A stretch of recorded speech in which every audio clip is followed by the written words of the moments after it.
always rode horses, trained them. I did ballet from about 6 years old until about 14, 15, and was not athletic at all, not good at sports, never tried them. I was homeschooled, so they had homeschooled leagues where you could do football and basketball and stuff like that, but I wasn't involved with that because I was showing horses so much. So I was athletic to that degree. I would ride in the Texas heat and 14 or 15 horses a day, and I was used to, you know, exerting myself like that, but never working out. And it was never really for a goal for my fitness, it was more for the horses.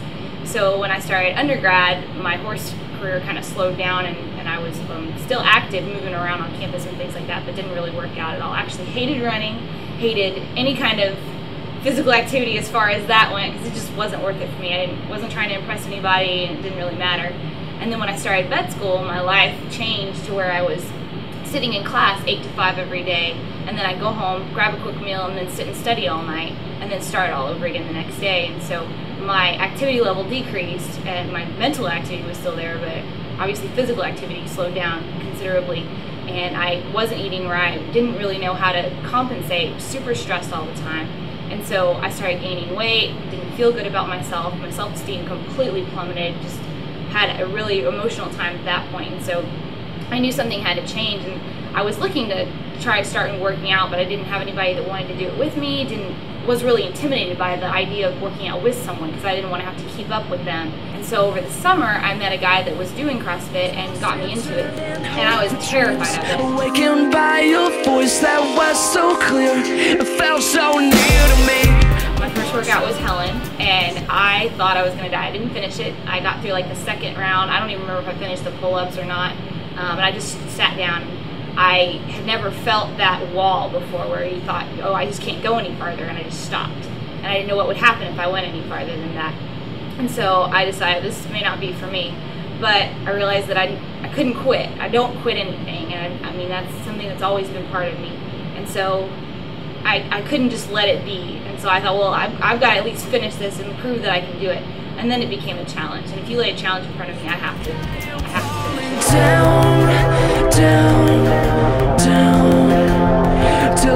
So being around people that were doing it and that could do it, so the group that I was around was a girl that was a little bit younger than me and then had been doing it for about a year or so, and she wasn't like super crazy fit, but she could do the things that I couldn't do, and I can't stand it when someone else can do something that I can't do. The other people I was around were cadets from the Corps, and they were obviously pretty fit, but they weren't as fit as the guy that was doing the CrossFit, because we were all kind of new to it. And so just the fact that they could do it and I couldn't, I was like, well, it can't be that bad. Maybe I'm just not fit enough. Maybe if I just keep at it for a little longer, it won't be that bad. And so the next workouts that I did, we scaled. Obviously, the Helen was scaled initially, but we tried to make it closer to my level, make it shorter length, not a huge Metcon or something, so that it was something I could accomplish. And so I chipped away at it until it became not such a huge, horrible thing. I guess that's kind of what kept me going back, is it was a challenge. I just don't like people thinking I'm a quitter, and I don't like other people being able to do something I can't do.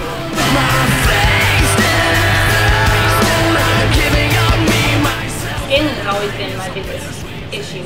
Like I said, pride is kind of a huge factor in this, and scaling down from a higher level or seeing other people being able to do things that I can't do, or lift heavier or go faster or whatever, is difficult for me. And in the beginning it was really difficult because I didn't know where I was. And I thought, well, I should just quit this, but then I can't quit, so what am I supposed to do? But I would kind of bite the bullet and scale down. A big reason that going through the scaling has been easier to deal with is I've talked to a lot of my fellow athletes here at CrossFit and 979, and having them say, oh, well, I used to have to scale everything, and now I can do this, especially the ones that I admire, like Holly Carlton and Carol Rodriguez, and those ladies that can lift so much heavier than me sometimes. Knowing that they had to scale too at one point and now they're beyond me, I understand that it's my fitness level, and scaling is something that is going to help me in the long run. It'll keep me safer for my profession as a future veterinarian, and I need to not hurt myself unnecessarily. So scaling now and being stronger later is a big deal for me.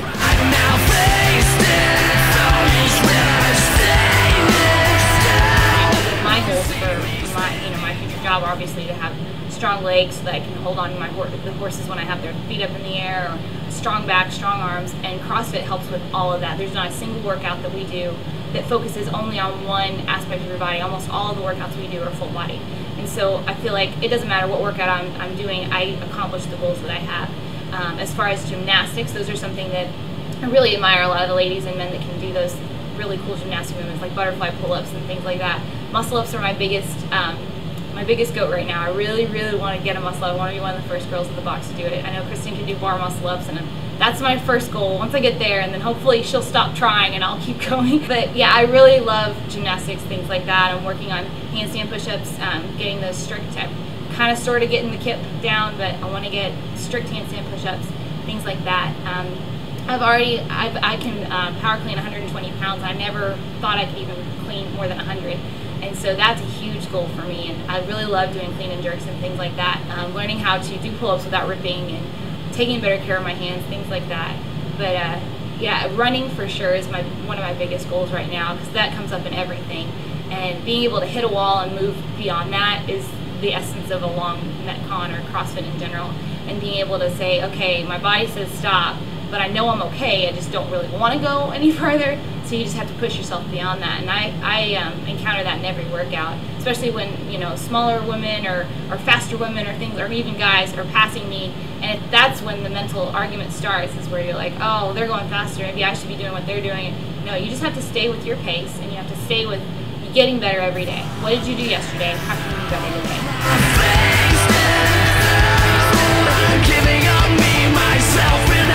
So for people that are starting CrossFit or are really intimidated by how heavy some of the movements are, or how quickly they have to move or things like that, just go at your own pace, but don't use that as an excuse in the long run. Like, understand your body, know where you are right now, but know that where you are today is not where you need to be a week from now. You need to continually push yourself. And your body will tell you when you've pushed yourself too far. I remember when I swung a kettlebell that was too heavy for me and I tweaked my back in the very beginning, long before I was even at a real box. And I realized, okay, that was too much for me, but doesn't mean I'm never going to pick up a kettlebell again. You just scale it down for a little while, get your technique down, know how to use your body to work the best for you, that's safest for both you and your function, and then move up. So don't get discouraged when people are moving faster than you or lifting heavier than you. You know, everybody is at your own pace. That person might be lifting heavier than you, but look at the people that are at the CrossFit Games. They're not lifting any heavier than them. So until they beat Annie Thor's daughter, I'm not worried about it. And if they do, great for them. That's, you know, that might be something they're genetically programmed for, and God's called them to that. But my goals are different. My goals are to be functionally fit and be 92 and still be able to run and lift weights and things like that. So those goals keep me going, and the amazing community that I have here and the friends that I've made, that keeps me going. And they keep me balanced. They keep me from freaking out over not being able to lift something, and encouraging me when I go faster than I did the day before. So I think that's a very important thing.